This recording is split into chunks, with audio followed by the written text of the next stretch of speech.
Welcome back, everyone, to the Chaos Ball Podcast.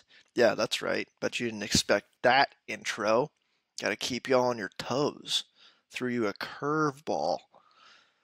Hey, everyone. Thanks for tuning in. Welcome to the first installment of Is the Stove Hot? The off-season Chaos Ball installment. And is the stove hot? No, not really. I mean, we did literally just start the off season. And the baseball off season, as everyone knows, is historically long and historically very boring, especially compared to, let's say, the NBA off season or free agency window, where free agency opens and every single person signs immediately. Which would be sick. Baseball should do something about that. They should just not start free agency till like February. Let everyone negotiate. Let all the tampering happen, and then all at like February 1st, bam, everyone signs. That'd be so lit. But they won't do that because MLB's lame. But let's just get into it. What I'm gonna do in this episode and in these installments, just talk about general news. This one's gonna be less free agency heavy at the start. I'm gonna go over some MLB awards that are happening. The offseason outlook for the Seattle Mariners. Any other general MLB news? A couple guys have signed. Qualifying offers were either accepted or declined. And then there's lots of free agency lists with predictions, and I think I'm going to go over Fangraphs 2022 top 50 free agents list in this episode. Maybe I'll get through it all. Maybe I won't. Who knows? Who knows? I hope y'all have been checking out my blog. I started a blog, if you don't know. If you've seen on Twitter, I'm tweeting out tier lists of free agents. As I do that, I will continue to make blog posts, and then that is somewhere where I will put the crazy things that happen in my brain onto a page. And I really do enjoy writing silly things about baseball and sports in general. So I'm going to continue putting some fun short little blog posts on there for the foreseeable future. So keep looking out for that. It's the Chaos Ball blog. There's a link on my Twitter. I don't yet have a domain, but it's a Wix site, Chaos Ball blog. You should be able to find it. But navigate to my Twitter if you want to go look at some tier lists that are on there right now. I just uploaded the first baseman quite literally 10 minutes ago. But that will host many different things that I have planned for the future. So keep on the lookout for that. And that is all the housekeeping I have to do. So thanks y'all for tuning in. I'll see you next time. Ha ha ha ha. Wait, just kidding. Imagine a 3-minute pod. All right, let's get into it. Shall we? Shall we, lads? The MLB Awards. Also, MLB Awards. Just do all the awards in one night and have it before the fucking playoffs, please. Like, why do you do it like this? It takes all the air out of everything. Just have an award night. Have it be a big thing. Like, that'd be really cool and fun. But instead, they do this shit and they roll it out really slow and like way after the World Series is over. So nobody gives a shit about baseball. Unless you're a really baseball fan. Like, do this prior to the World Series so people are still somewhat tuned into what is happening in baseball if you're a casual fan. I'm going to announce my candidacy for MLB commissioner in the next year, and I hope everyone who listens to this show will support me because I think I could do the job better than Rob Manfred. Although the owners would hate me, and that's an issue. But we can always overcome that issue. But let's just get into it. Really short and sweet. The Hank Aaron Awards.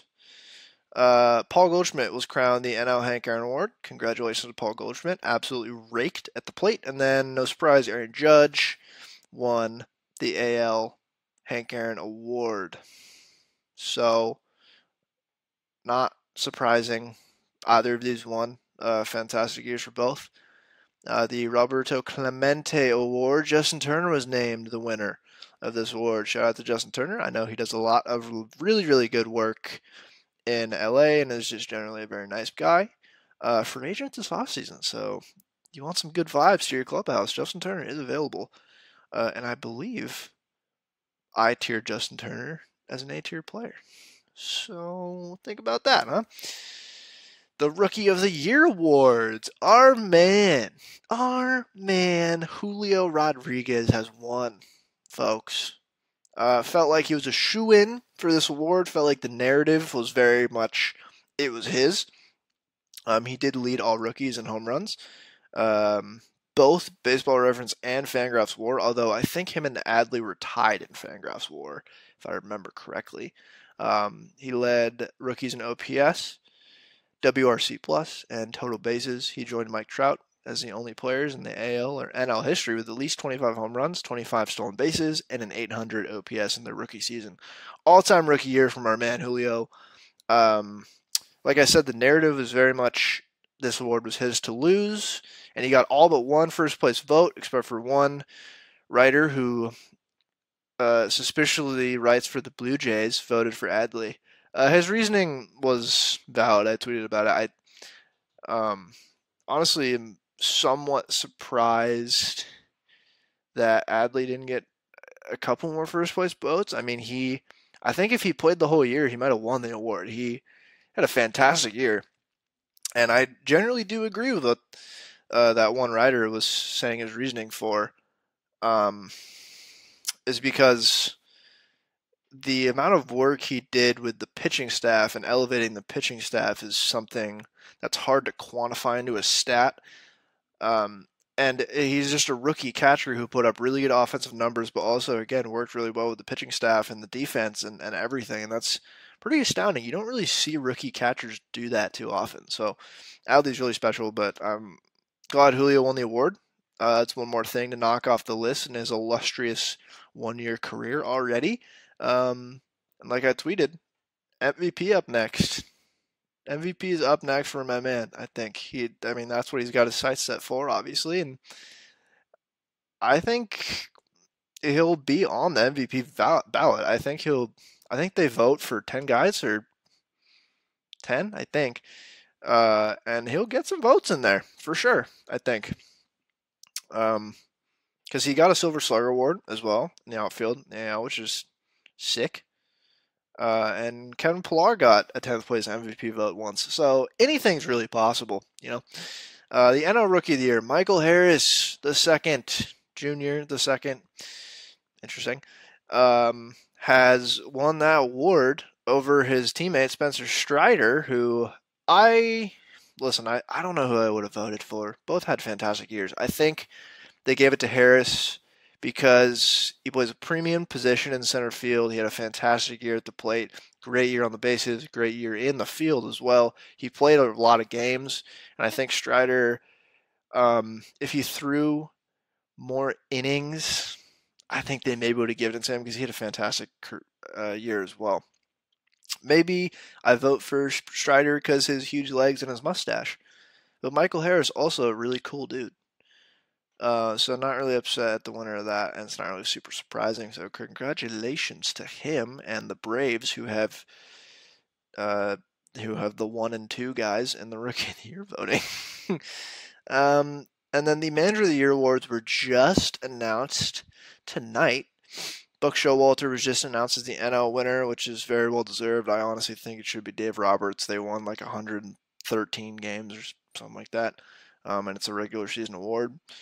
But whatever, Buck did good work with the Mets. It's just they squandered that lead completely to the Braves in the last couple months of the season. So I don't know.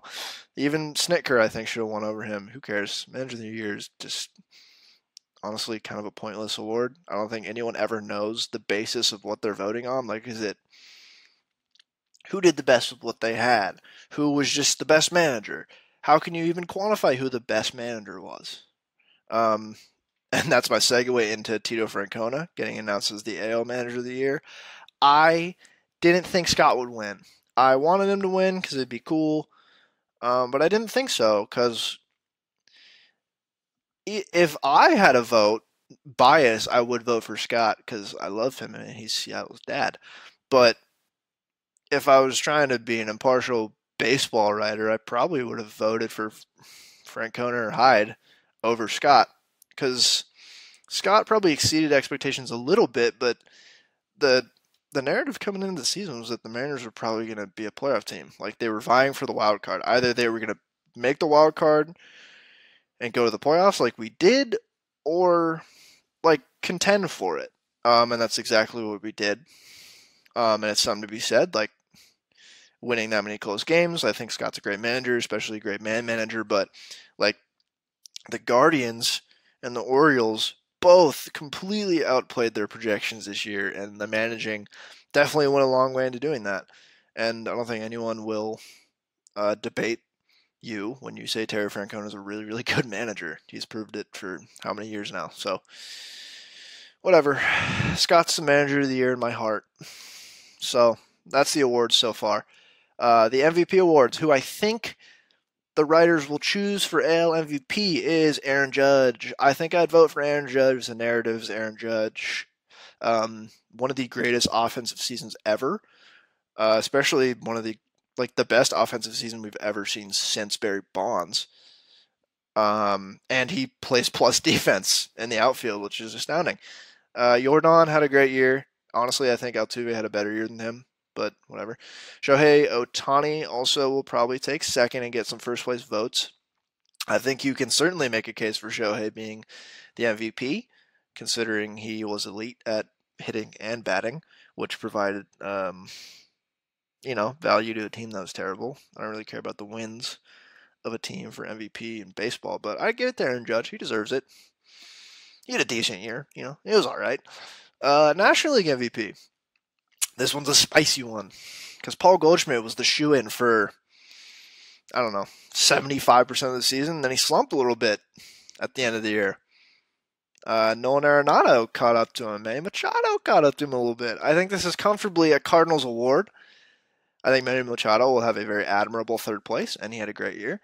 I would give this award to Goldschmidt because he's gotten so close so many times. He's been in the top 3, top 5 a lot. And I just don't think casual fans really know how good of a player Paul Goldschmidt's been the past 6, 7 seasons. He had probably his best offensive year ever this year, and he's consistently been one of the best defensive first basemen of his era, which I don't think a lot of people know. But I think the voters are going to give this to Arenado, and deservedly so. Arenado, fantastic year, still one of the best defenders in the league. He won the Platinum Glove again, and is one of the most electric third base defenders ever. And I think they'll give it to him. But I would give it to Paul Goldschmidt because he deserves it after all these years. The American League Cy Young Award. Alek Manoah is on here. I didn't even realize. How is Shohei not the other nominee after Verlander and Cease? All right, whatever. Neither of them would win. Shohei had a fantastic year, but Verlander is definitely going to win this award. I would vote for Dylan Cease. Have you seen the guy's mustache? Way better than Verlander's facial hair. I'll say it. And honestly, Dylan Cease, there's a case to be made. I think Verlander will win, and he should win. He probably had the best year, but I'm gonna vote for Dylan Cease, because fuck him, and I really like Dylan Cease. National League Cy Young Award. Julio Urias, Max Fried, and Sandy Alcantara. Thanks for coming out, Fried and Urias. Alcantara is walking away with this one. He should be unanimous. He pitched 6 complete games this year, which is unheard of in this era.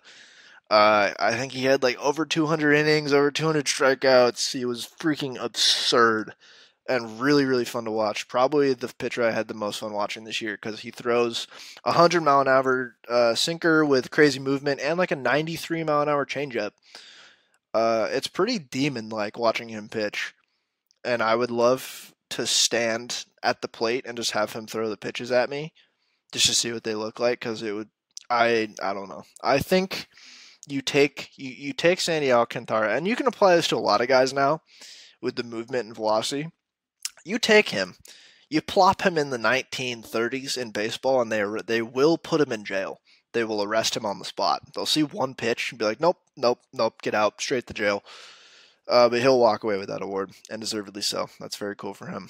So that's it for the awards. The All MLB has yet to be announced. I'm intrigued for that. Thank God the MLB finally started doing All MLB like the NBA does All NBA, because I think that's way more of an indicator of a great year than All Star for a lot of reasons I just don't want to get into right now. But I'm intrigued for that. I'm intrigued to see if Julio wins All MLB, because I think of the Mariners, Cal Raleigh was a finalist, Julio's a finalist, Eugenio was a finalist, and Luis Castillo obviously was a finalist, and Andres Munoz, yes. So hopefully we get a couple. That'd be cool. It'd be crazy if the dumper won All MLB catcher. That would be ridiculous. I mean, if the MLB had most improved, I think he's a shoo-in for that award. But that's a conversation for another day. So that about wraps it up for the award show. Interesting stuff here with the awards. Let's move on to the qualifying offer candidates. So the qualifying offer, for those of you who don't know, it's like the average of salaries, so your position teams can offer. Guys get eligible for a qualifying offer. They can tender them, and it's a 1-year deal. It's kind of like a franchise tag in football a little bit. It's a little different with how it's structured, but that's a decent comparison. There were 14 players who were tendered the qualifying offer, and only 2 of them accepted. Those 2 guys were Martin Perez of the Rangers.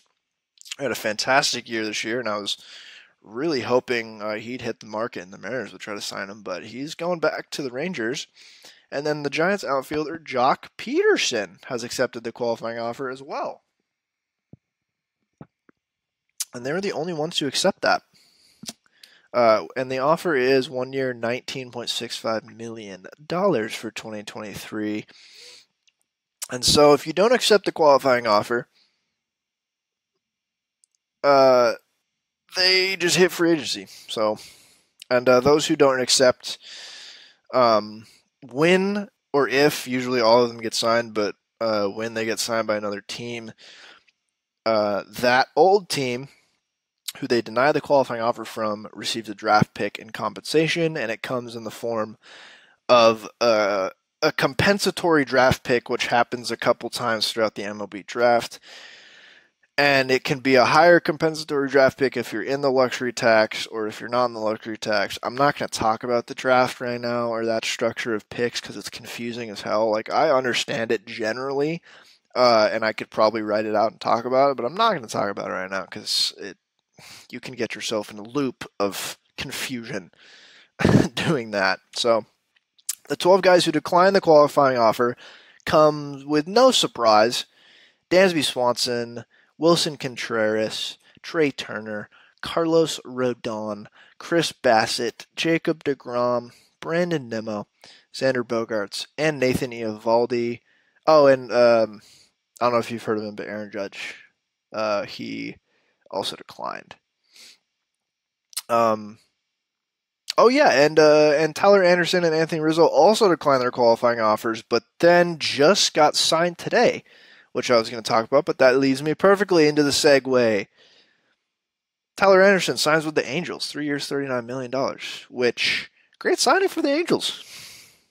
Anderson had a really good year last year, and I was kind of upset that the Mariners didn't end up re-signing him, but that's a good signing for the Angels, who had a good pitching rotation last year.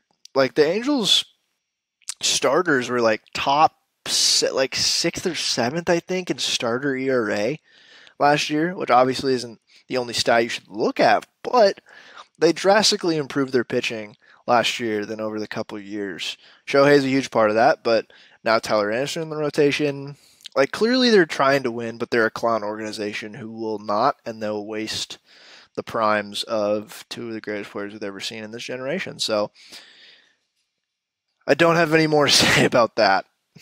Anthony Rizzo just re-signed with the Yankees, and it is really funny. I was writing my tier list reasoning on my blog, right?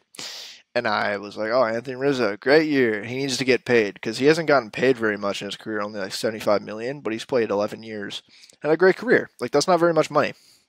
Uh, and he really, really enjoyed hitting at Yankee Stadium last year. Like, good lord, I was like, if there's any place that maximizes his value, it's that ballpark. And he realized it. Probably team obviously realized it. Like he had to be dumb not to. And they signed him 2 years, 34 million. And I think there's a extra 5 million like option on the third year or something. So good for Rizzo. Good situation for him. He seemed like he liked New York, and obviously he loves hitting in that ballpark. So go off, Yankees. I suggested they re-sign him in my blog, and then they did it. It's crazy. The Yankees read my blog. And then the notable players who did not receive a qualifying offer: Michael Brantley of the Astros, the Dodgers, Andrew Heaney and Clinton Kershaw, the Mets, Taijuan Walker, the Padres, Mike Clevenger and Sean Manaea, the Red Sox, Jumbo Dong Martinez and Michael Wacha, and the Yankees, Jameson Taillon. All right, now that that's out of the way, let's get into the meat of the episode now, shall we? And looking at the time, no idea if I'm going to get through all top 50 of these free agents. Maybe I'll have to do the last half in another episode next week or something, but I am first going to look at the off-season wish list for the Mariners that I have set out. The number one priority is the middle infield. I don't think anyone's going to dispute that.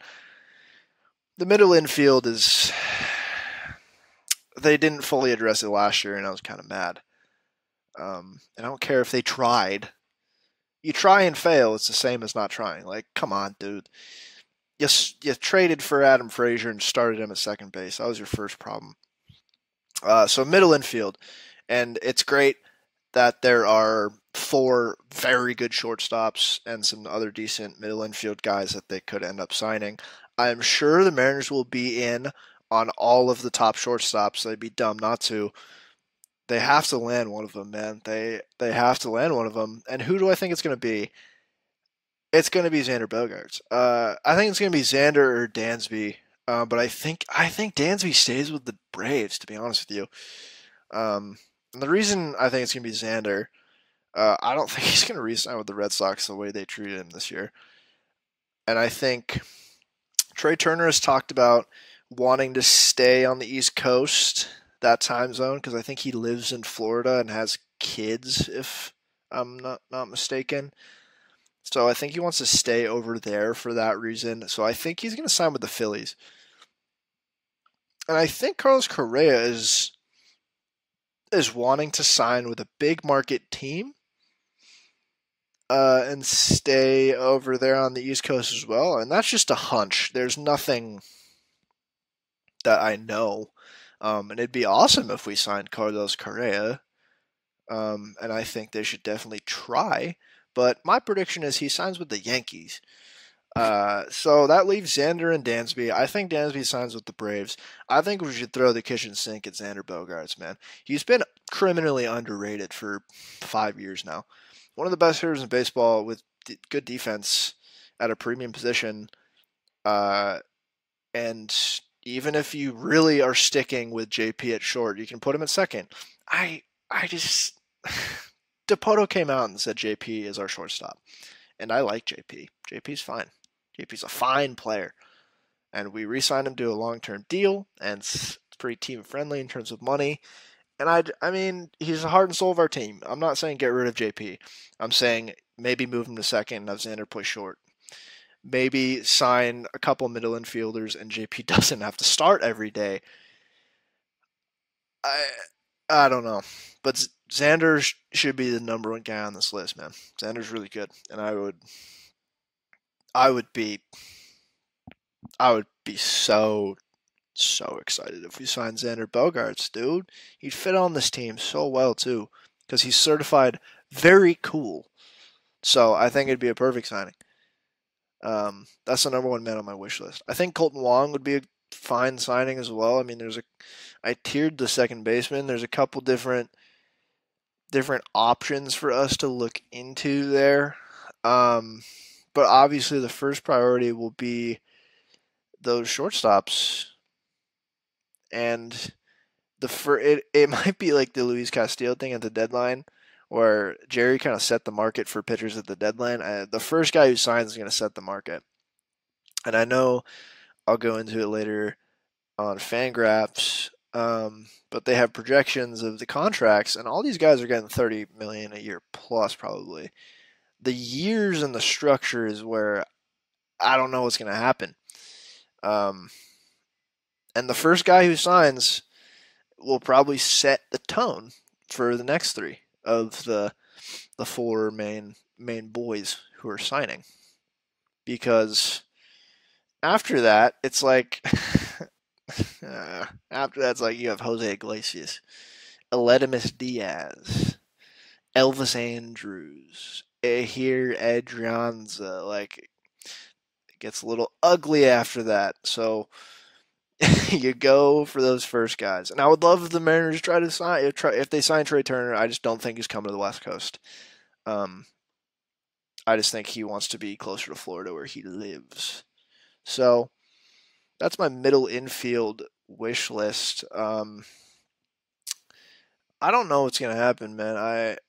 There's a lot of pressure on Jerry by the fans, and there should be, to sign another couple guys to help this team win.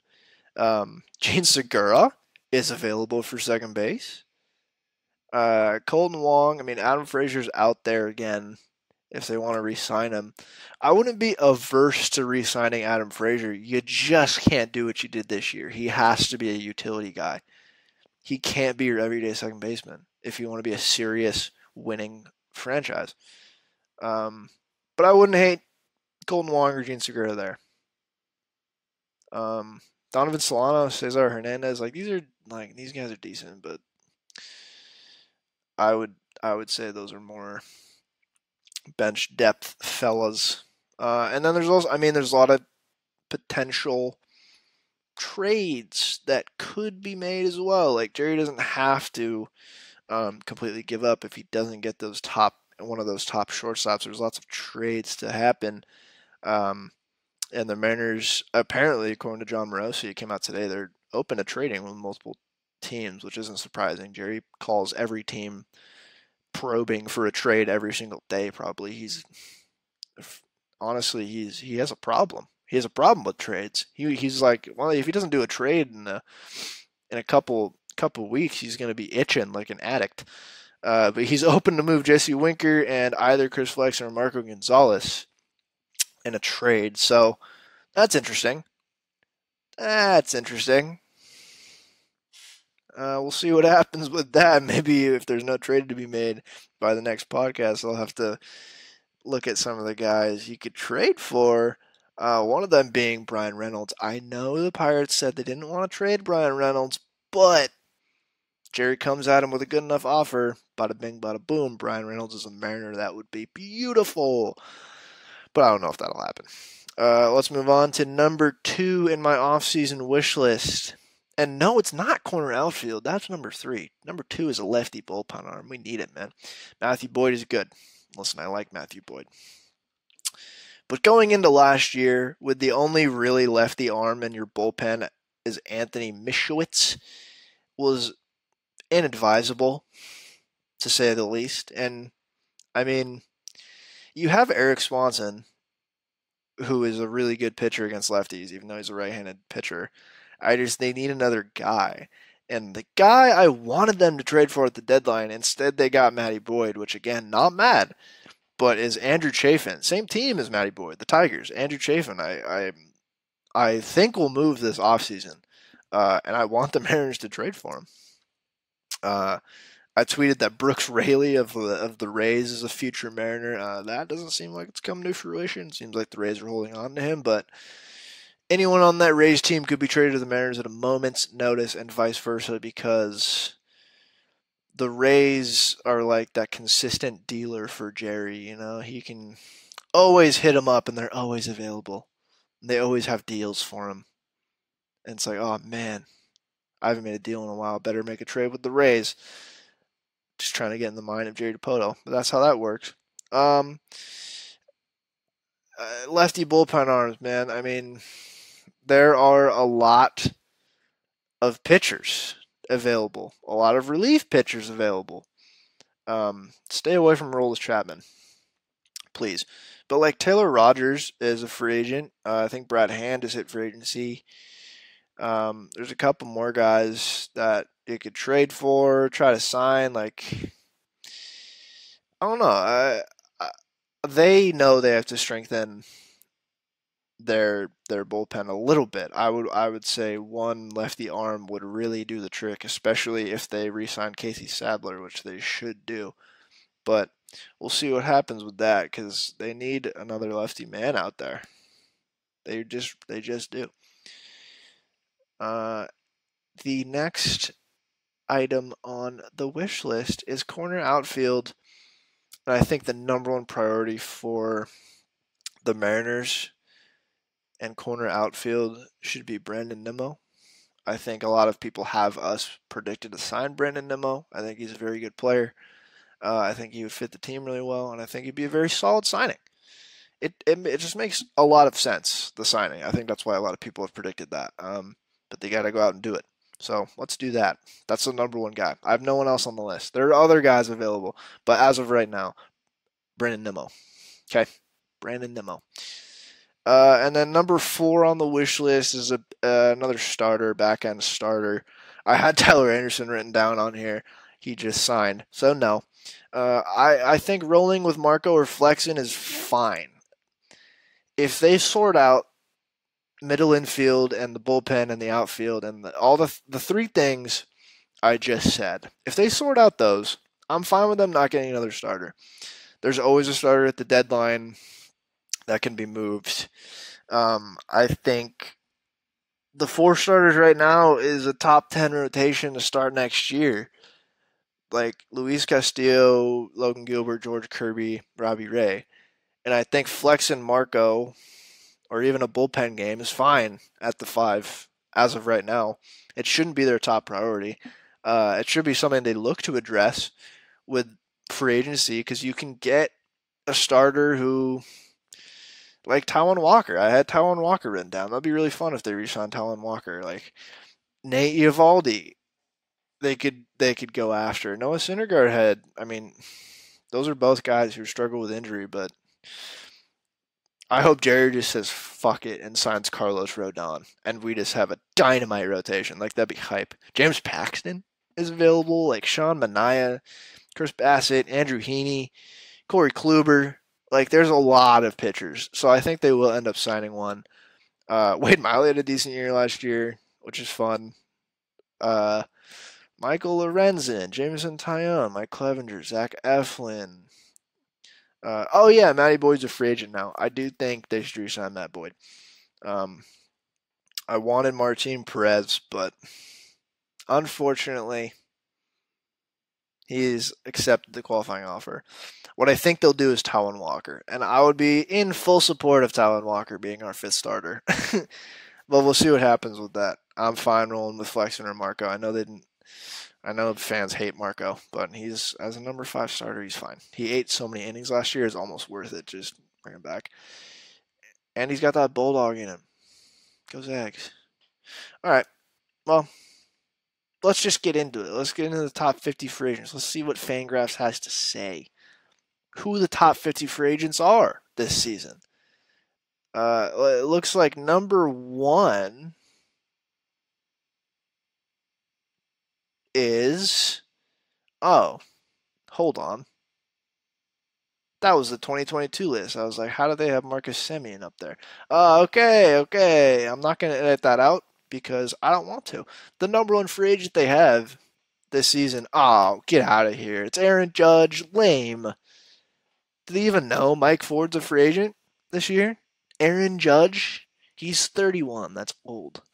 No. Aaron Judge, obviously the best guy available. I think it's the Yankees or the Giants at this point who re-signs him. It looks like the average crowdsource annual value they think he'll get is around $37.2 million a year, and I think that is fair. I think he'll get 35 at least, and probably 300 total. It's interesting with Aaron Judge because he's 31. Like he's old. He's older than Bryce Harper and Mike Trout. I'm pretty sure. Because he came up to the majors when he was late 20s, which is somewhat normal for baseball guys. It's just weird to think about because he's just now hitting free agency for the first time. The Mariners aren't going to sign him. Like if they do, that'd be crazy, but I seriously doubt it. And I think that's fair to have him at number 1. Who's number 2? Oh, actually, before number 2, I believe it's Ben Lindbergh, great writer, who has a take. Aaron Judge has put up the best season of the 21st century non-Barry Bonds division, which, yeah, he did. So, very, very, very good to note. Number 2, they have Trey Turner, which is fair. They have him at around 30 to 32 million a year, almost 300 total. But who knows? I don't know. I have a feeling this year might be the year those crazy 10-year whatever deals stop happening and stuff starts looking more like Julio's or just shorter term with options. Less Tatis, Harper like deals that's just fully guaranteed for that many amount of times. But who knows? I don't know what's moving and shaking in baseball front offices right now. I'm not Scott Boras. But Trey Turner will fetch a lot of money, and he's a very, very good player. Number 3, they have Carlos Correa, around the same money, around the same total. And he's in his age 28 season, and Turner's 30, which is something to think about, but that's both in their prime, and Correa has struggled more with injury recently. Trey Turner and Carlos Correa, I don't know. It's a good consolation prize if you get Carlos Correa. Number 4, they have Jacob deGrom. Holy. His contract estimate, they have him at Ben Clemens, the writer, has $47 million average annual value, which underpaid, generational starter when he starts. That's the problem with this Jacob deGrom fella is he hasn't thrown a full season in quite some time. I think anything over like 120 innings is an absolute win for whoever signs him. But he's 35, so I'm thinking, and Fangraphs is also thinking it'll be a 3-year deal, something like that. I would, if I'm the Mariners too, like fuck it. 3 years, 150 guaranteed. Screw it. You know? What's 3 years of 150 million? We could do the Bobby Bonilla deal. We can pay him through, 60 years old. That'd be fun. But DeGrom, definitely the best starter on here. They have Justin Verlander following him at number 5. They have him at 40 million or 35 million in that range for average annual value with like a 2-year deal. He is 40 years old. So, who knows? He could totally just retire. But the way he's throwing, like, if he's going to keep pitching this well, why not keep going, Why not keep going? And I think there was talk today that him to the Dodgers has been picking up steam, which would make everyone very mad. They have moving on to number 6. Xander Bogaerts. They're expecting 6 to 7 years of around 30 million average annual value. That's very fair. Very fair. Now, because I talked up Bogaerts so much, and I think the Mariners should go for him, I am going to read some of this Fangraph stuff. His bat is unquestionably excellent. He's a great example of having no weakness. Can be a strength in and of itself. He really doesn't have a weakness. It's crazy. He doesn't chase too much. or miss too much when he does swing, and he hits fastballs, breaking balls, and changeups with equal aplomb.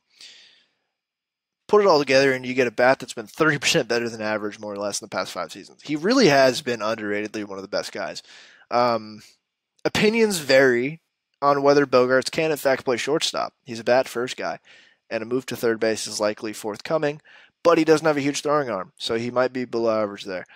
So maybe second base is perfect, and maybe a team in the Pacific Northwest has an opening at second base. It's almost perfect, you guys. It's almost perfect. All right? Sign him, Jerry. Sign him. Number 7, they have Carlos Rodon. I love Carlos Rodon. I hated that he signed with the Giants. That team was so fucking boring last year. He was the only guy worth watching on that whole team. And he's great. I think the Mariners should try to sign him. I wanted them to sign him over Robbie Ray last year. And I was too upset that they didn't, because I really wanted Rodon, because he's awesome. I mean, he's a great pitcher. It's just hilarious describing how he pitches. He's just like, I throw my fastball as hard as I can.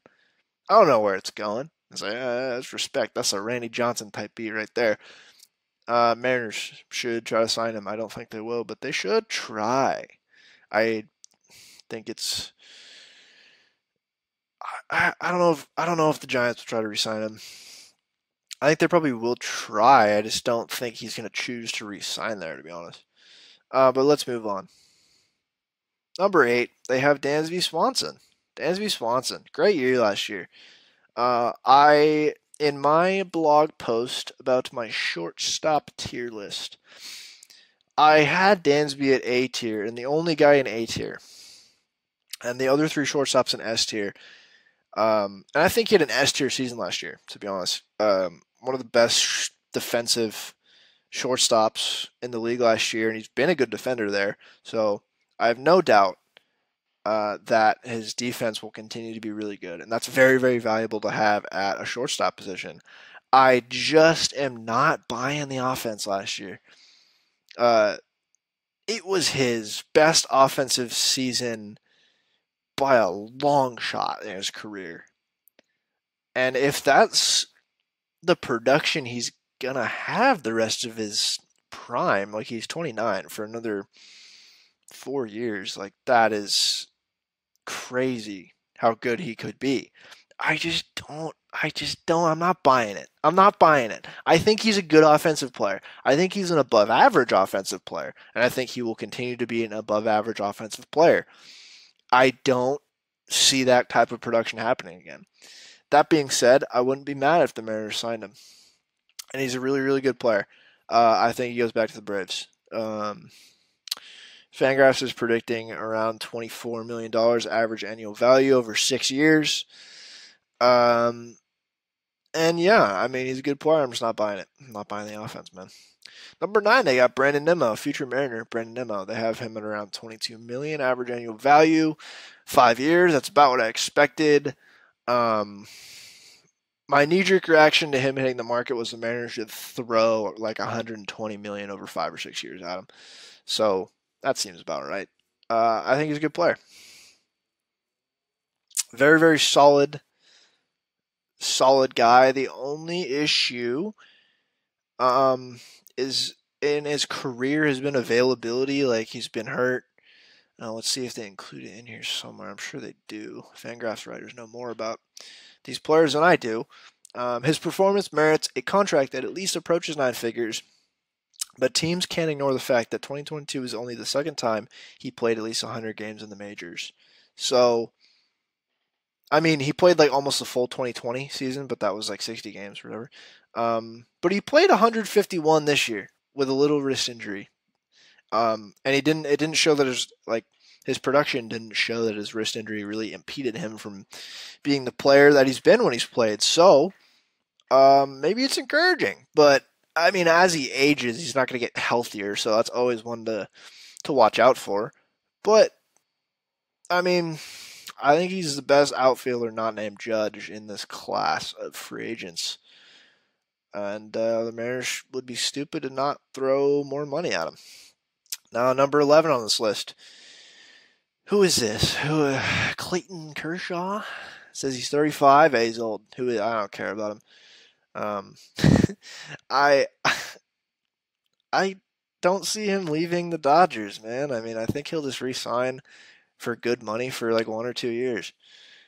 Why would he leave at this point, age 35? Unless he really is like ring chasing and wants to get out of being managed by Dave Roberts. Then I don't know. I think he could certainly play for another 5 years. Like he would play till he's 40.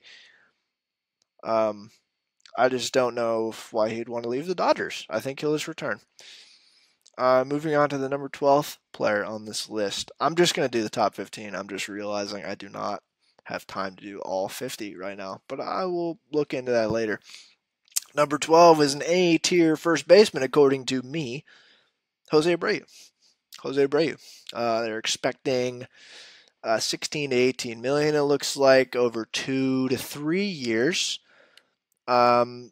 He still mashes. You can still absolutely mash the shit out of a baseball, and that's very useful. I think he's a DH first base at this point who can still hit a lot of home runs and provide a lot of value and take walks and just be a professional hitter and a veteran guy who's been doing this for a long, long time. So that would be cool if the Mariners try to sign him too. Imagine they're just like, yeah, Carlos Santana was good, but Jose Abreu's better for that first base DH guy. Maybe, I don't know. I don't know if they'll go after him. I don't think they're going to prioritize the DH spot as much as I think, especially because Ty France just looks like the everyday first baseman. But we'll see what happens with Jose Abreu. I really like watching Jose Abreu. He hits tanks, so that'll be fun. That'll be fun to see where he goes. In his age 36 season, I still think he has lots to give. Number 13, I'm going to skip. It's Rizzo. Talked about Rizzo. He just signed. So I'm back to the Yankees. So Chris Bassett, number 14. Chris Bassett. Mariners fans quite familiar with Chris Bassett these past few years. He pitched on the A's.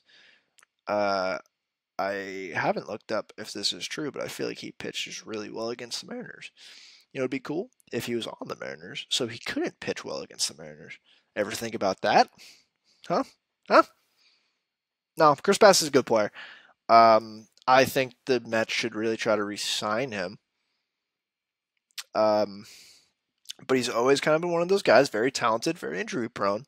So you're taking a little bit of a risk, and he's getting older, but I can see him being a solid starter next year somewhere, like a contender. Like if he was our fifth starter, that'd be fantastic. I think he has the skill to be a contender's, 4, 3 even. But we'll see. We'll see. Number 15, another starter, Nate Eovaldi. And yeah, similar to Chris Bassett. Oh, Pendergrass says that. In some ways, quote, Eovaldi is just like Bassett. They're nearly equal in WAR over the last 3 years. Wow, I would not have guessed they're equal in WAR.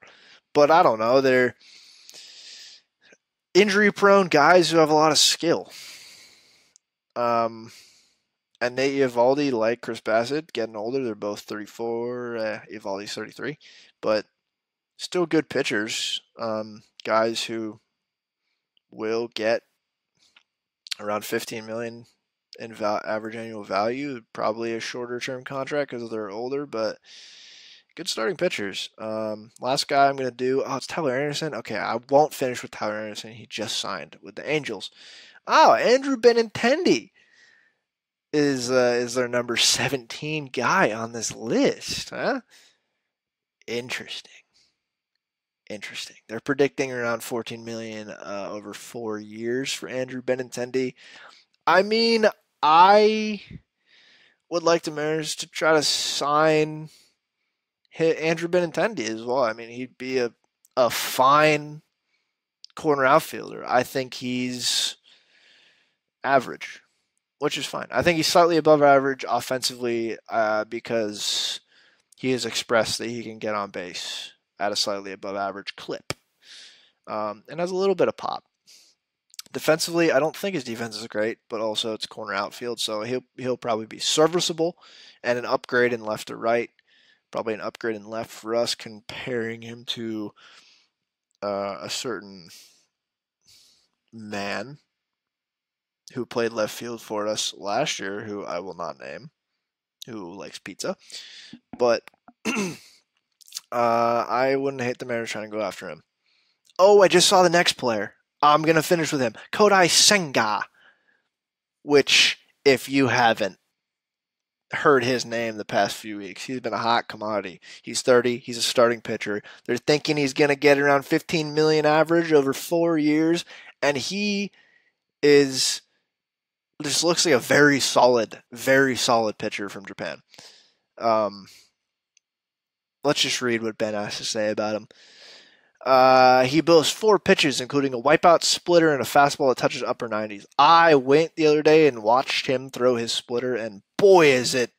Oh, it's good. Man, they know how to throw splitters over there in Japan. Oh, it's just a beautiful pitch. He's also capable of taking a little bit off of his slider and giving it curveball shape to steal strikes. While his raw stuff is impressive, there are also reasons for concern. His two-plane fastball doesn't overpower hitters up in the zone. His feel for breaking pitches comes and goes. Eric Longenhagen noted there's some Evaldi in him. Stuff can be overpowering one day and reliever-ish the next day. But he looks like a solid starter, and I think probably the Mariners will attempt to sign this man. And I think it'd be a fantastic signing. Fantastic signing. Throw 50 million 4 years his way, 60 million 4 years his way. I think it'd be a worthy investment. He's added 4 miles an hour to his fastball since debuting in the NPB, the Nippon Professional Baseball League in Japan. And it's not a gradual increase. Apparently, it all happened at once in 2019. That's, oh my God, that's crazy. He sits at 96, and it will touch 102 apparently, and he typically tops out at 99. So, premium velocity, especially in Japan, man, that is really hard throwing in Japan. So I can see why he dominates over there. He just seems like he's steadily been getting better as a starter over there, and it's time for him to come to the MLB, baby. It's time for him to come over here, and a lot of teams will be in on him for sure. So that would be really awesome if the Mariners signed him. We have a track record, with Japanese players coming here. And if they're not going to get off their ass and trade for Shohei Ohtani, let's sign Kodai Senga. And that is where I'm going to stop here. I'm going to conclude this episode, and I hope y'all enjoyed.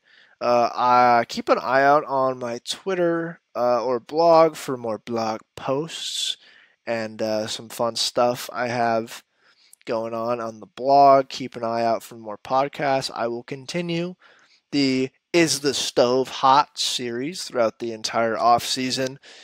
As things develop, as the stove gets progressively colder, progressively hotter, I'll be there. I'll be watching. And I hope you'll be listening. So thank you all for listening. Be sure to rate and review wherever you're listening. Recommend us to your friends. I say us as if it's not just me doing this, but recommend me to your friends. If you enjoyed, please feel free to reach out and critique me even. Do it. I'm not scared. My email's in the link to my podcast, and my Twitter is up there. Slide into the DMs, critique me. But especially thank you for listening. I really appreciate it. And you have a good rest of your day. And I hope that your team signs good players this offseason. But specifically, I hope the Mariners sign the best ones. So I'll sign off with that. Thank you for listening, and go Mariners.